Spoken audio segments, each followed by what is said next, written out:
Absolutely. Look, when we talk about religious terrorism today, in terms of ISIS or Al Qaeda or whatever, you know, we just deal with what is the given cause for said action.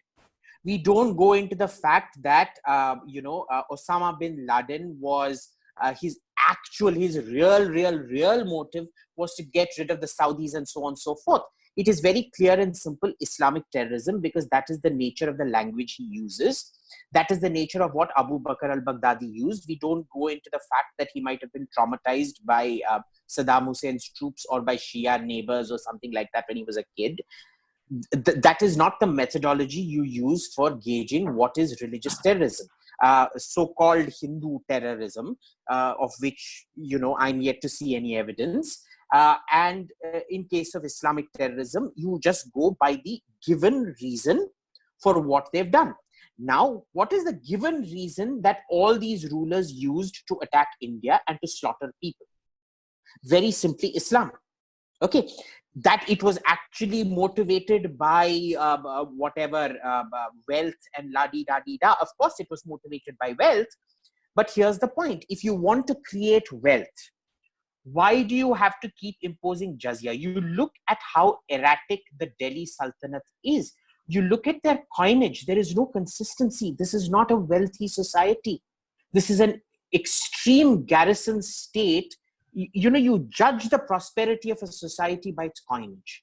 And one very easy way of telling you is the gold content, the silver content, and the bronze content in copper content in coinage. In this particular case, there is absolutely, even during Khilji's reign, it varies so vastly. So their beloved Khilji himself, was prone to this sort of what in German is called the Raubwirtschaft, the plunder economy, where every time your state resources run low, you have to go plunder. In that sense, it is your typical nomadic economy, in which case you've taken a country that's very, very prosperous. Prosperity has to be sustained. It is even like modern economic policy. You can't just have tax terrorism one day and then say, okay, now you can grow. And then 10 years later, you come back with tax terrorism. That is not the way growth happens. So you see all the economic patterns and the methodology. It has to be linked to this Ghazwa-e-Hind.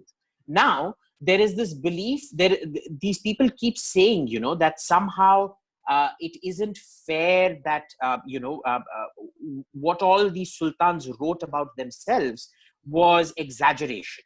They had to, pose to their co-religionists saying that they actually did kill those people, but they just said they destroyed 10 temples and killed 10,000 Kafirs. Okay. Now, here's my issue. You want us to believe these same journals when they're talking about the Mongols, Genghis Khan coming and destroying Persia. But then you're saying, don't believe the same journals when these same people tell you that, we have gone and killed 10,000 Kafirs and destroyed 10,000 temples. I mean, really, kuch to consistency rakho. There is a methodological inconsistency today between how you are judging history and how you are judging Islamic or any religious terrorism today, number one. There is an inconsistency in your narrative of a golden age and of the numismatic, the coin record.